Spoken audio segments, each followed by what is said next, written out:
بسم اللہ الرحمن الرحیم۔ ناظرین کرام، السلام علیکم ورحمۃ اللہ وبرکاتہ۔ دنیا میں اس وقت مسلمانوں نے اور دوسرے لوگوں نے بھی قرآن کریم کے تراجم شائع کیے ہوئے ہیں، جن کی تعداد ہزاروں میں ہے، اور یہ تراجم شدہ جو ہے قرآن کریم ہے، یہ دنیا میں لاکھوں نہیں کروڑوں دفعہ کروڑوں لوگوں میں تقسیم کیا جا چکا ہے۔ اور یہ جو قرآن کریم جن کے تراجم ہیں، ان میں سے کوئی بھی 100% دوسرے ترجمے سے نہیں ملتا، کیونکہ ہر ترجمہ کرنے والے نے اپنے ذوق اور اپنے عقیدے کے مطابق جو ہے وہ ترجمے کیے ہوئے ہیں۔ اس لیے جو ہے نا، دنیا میں اس وقت کوئی ایک ایسا بھی ترجمہ نہیں جس پر تمام مسلمان جو ہیں وہ اتفاق ہوں کہ یہ سب سے اعلیٰ اور صحیح ترجمہ ہے۔ اور بعض نے جو ہے وہ اپنی طرف سے ایسی ایسی باتیں اس میں ڈال دی ہوئی ہیں کہ جیسے یہ جو نا وہ ان کو قرآن کا ٹیکسٹ یہی ہے، اس طرح کا جو ہے نا اس کی جو ہے نا اس میں تجدید کی، اس میں اب تحریف کی ہوئی ہے۔ اصل میں جو ایک ترجمہ جو مولانا مودودی صاحب نے کیا تھا، اور وہ پاکستان میں سب سے زیادہ اس وقت مقبول ہے، اس میں وہ اس کا میں ایک حوالہ دے دیتا ہوں کہ باقی اور بھی بہت سے چیزیں ہیں، لیکن صرف یہ نا وہ طوالت سے بچنے کے لیے میں صرف 2 کا ہی حوالہ دوں گا، اور وہی جو ہے وہ سب سے زیادہ اس وقت جو ہے وہ نزع کا باعث بنے ہوئے ہیں۔ وہ ایک سورہ احزاب کی آیت نمبر 40 ہے، جس میں اللہ تعالیٰ فرماتا ہے: اعوذ باللہ من الشیطان الرجیم، ما کان محمد ابا احد من رجالکم ولیکن رسول اللہ و خاتم النبیین۔ اس کا ترجمہ انہوں نے کیا کیا ہوا ہے: محمد تمہارے مردوں میں سے تو کسی کے باپ نہیں، مگر وہ اللہ کے رسول اور خاتم النبیین ہیں، اور اللہ ہر چیز کا علم رکھنے والا ہے۔ لیکن یہ ترجمہ جو ہے یہ مولانا مودودی صاحب نے کیا، اور خاتم النبیین کو اسی طرح لکھ دیا، کیونکہ وہ جانتے تھے کہ خاتم النبیین کا مطلب جو ہے وہ ختم نبوت نہیں ہے کہ نبوت ہی ختم ہو گئی، اور خاتم کا مطلب وہ اچھی طرح جانتے تھے۔ اس لیے انہوں نے اس کا ترجمہ کرنے کے یا آخری نبی لکھنے میں جو ہے وہ اس سے اجتناب کیا، اور وہ صرف خاتم النبیین ہی لکھ دیا۔ لیکن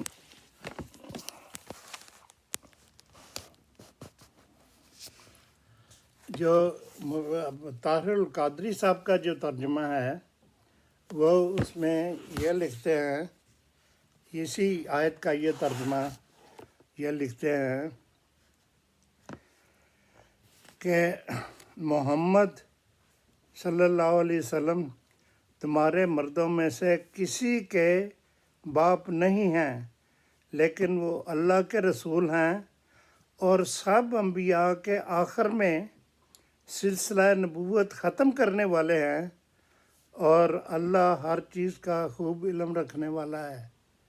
یہ انہوں نے اپنا عقیدہ اس میں شامل کیا ہے۔ قرآن کریم کے الفاظ میں کہیں بھی یہ نہیں کہ وہ سب سے آخر میں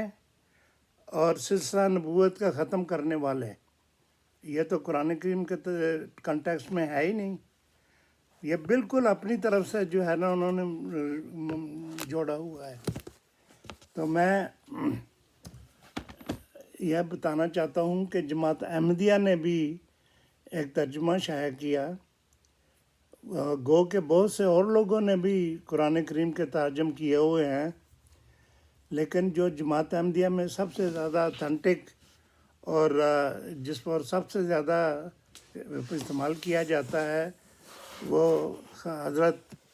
مرزا بشیر الدین محمود احمد خلیفۃ المسیح ثانی رضی اللہ تعالیٰ عنہ کا ہے، اور یہ تفسیر جو ہے یہ ان کا یہ ہے، اس میں خدا تعالیٰ انہوں نے ایسا ترجمہ کیے ہوئے ہیں جو بالکل عین نقل کے مطابق ہیں، اور جو ہے نا اس میں کوئی قسم کا کوئی جو ہے نا رکھنا ہے ہی نہیں۔ اور یہ جو ہے نا وہ پہلے 1956 میں پہلی دفعہ جو ہے وہ شائع ہوا تھا، اور اب تک یعنی جو ہے نا اس کے جو ہیں ایڈیشن وہ جو ہے نا وہ درجنوں ایڈیشن شائع ہو چکے ہیں، اور ان کی تعداد جو ہے وہ تقریباً 1 لاکھ سے بھی زیادہ بنتی ہے، اور یہ ترجمہ جو ہے وہ تقریباً ہر احمدی گھرانے میں موجود ہے۔ اس ترجمے پر پاکستان میں جس طرح اور ترجموں پر کوئی بھی پابندی نہیں، اسی طرح اس پر بھی ترجمے پر بھی کوئی پابندی نہیں تھی، اور یہ بھی اسی طرح جو ہے وہ جماعت احمدیہ کے لوگ ایک دوسروں کو دیا کرتے تھے، لیکن چونکہ اس کی مقبولیت تو بہت زیادہ تھی، اس لیے جو ہے نا حکومت پاکستان نے مولویوں کے اصرار پر جو ہے 2021 میں اسے بین کر دیا کہ یہ اب یہ نہ تم شائع کر سکتے ہو نہ اسے تقسیم کر سکتے ہو، اس کو اپنے پاس رکھنا بھی جو ہے وہ جرم ہے۔ تو یہ 2021 سے پہلے جرم نہیں تھا۔ تو ناظرین کرام، جماعت احمدیہ کے ایک مخلص کارکن مبارک ثانی صاحب نے یہ 2019 میں یہ تراجم جو ہیں وہ کچھ تقسیم کیے تھے، تو اس وقت تو وہ بالکل قانونی طور پر بالکل ٹھیک تھا، لیکن 2 سال بعد جب یہ قانون بنا دیا گیا کہ یہ بالکل جو ہے وہ جماعت کے جو ہے نا جماعت ان کو نہ شائع کر سکتی ہے نہ تقسیم کر سکتی ہے، اور اس کو 295C غالباً اس کے مطابق یہ جو ہے نا اسے جو ہے نا قابل تعزیر جرم قرار دے دیا گیا۔ اور سب تو بڑی بات یہ ہے کہ 2021 کو یہ قانون بنا، اور 2022 میں مبارک ثانی کو جو ہے وہ گرفتار کر لیا گیا کہ تم نے 2019 میں جب یہ قانونی طور پر جائز تھا تو تم نے یہ تقسیم کیے گئے، اس لیے اب تمہیں ہم پکڑ لیتے ہیں۔ اس کے جو ہے وہ ان کو 2 سال 3 سال اندر رکھا، اور جو ہے نا آخر میں یہ کہا کہ بے شک ہم نے جو کچھ بھی کہا ہے کہ یہ قانون بننے سے پہلے کا واقعہ ہے، لیکن انہوں نے کچھ نہ سنی۔ جس طرح پاکستان میں آج کل نہ کوئی قانون ہے نہ کوئی آئین ہے، ہر طرف جو ہے وہ جس کی لاٹھی اس کی بھینس کا قانون ہے۔ تو 2025 میں مبارک ثانی کو عمر قید کی قید سنا دی گئی، اور آج کل وہ جیل میں ہیں۔ اور یہ ان کا جرم یہ تھا کہ انہوں نے جو قانون بننے سے پہلے جو یہ تقسیم کیا، یہ جو ہے نا وہ قابل تعزیر اس کو بنا دیا گیا، اور کچھ یا سرزنش ہی ہو جاتی یا کچھ جرمانہ کر دیتے، لیکن انہوں نے سیدھا جو ہے عمر قید کر دی۔ اب جو قرآن کریم کا جو کہتے ہیں کہ تم نے تحریف کی ہوئی ہے، قرآن کریم کی تو تعریف ہو ہی نہیں سکتی، اس کا تو اللہ تعالیٰ نے ذمہ لیا ہوا ہے۔ ترجمہ جو میں جیسے بتا چکا ہوں وہ تو سب اپنی مرضی اور اپنے عقیدے کے مطابق کرتے ہیں، ان پر تو کوئی جرم نہیں۔ تو یہ ایک ایسا گھنونا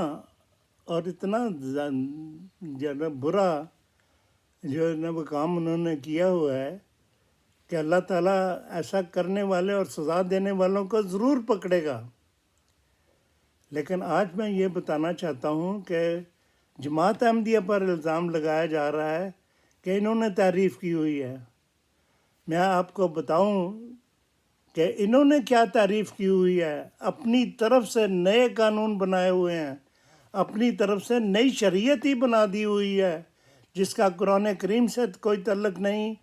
اور نہ ہی محمد رسول اللہ صلی اللہ علیہ وسلم کے کسی حسن حسنہ سے تعلق ہے. اس کے بارے میں انشاءاللہ آئندہ 2 اور ویڈیو بناؤں گا جس میں بتاؤں گا کہ انہوں نے نئی شریعت کیسے بنائی ہوئی ہے جس کا محمد رسول اللہ صلی اللہ علیہ وسلم سے کوئی بھی تعلق نہیں، اور جو خود قرآن کریم کے بالکل مخالف ہیں. میں ان ویڈیو کا آپ انتظار کریں. میں انشاءاللہ جو ہے وہ آئندہ 2-3 ویڈیو بنا کر ان کے جو کارنامے ہیں ان کو بتاؤں گا، اور کوئی شخص بھی ایسا نہیں ہے کہ جو انہیں کہہ سکے کہ میں نے جو ہے نا غلط بیانی کی ہوئی ہے. ناظرین، اس وقت تک کے لیے مجھے اجازت دیجیے. السلام علیکم ورحمۃ اللہ وبرکاتہ.